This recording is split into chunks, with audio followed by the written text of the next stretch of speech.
আসসালামু আলাইকুম। এখন তো শীতকাল, পিঠাপুলির দিন। আজের বেইনা আর বানাই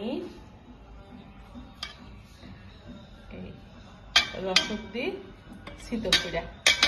শীতল বেইনা ঠান্ডা ঠান্ডা এই রসদ দিয়া শীতল পিঠা খাইতে ভালো লাগে। বানিয়ে সাধারণ বললায় শীতল পিঠা খেজুরের গুড় দি নারকেল দি ঘন করে বেশি করে নারকেল দি আর গরুর দুধের একবার ঘন করে দিলি ইন্দি আজের সকালবেলা ভিজাইলি শীতল পিঠা।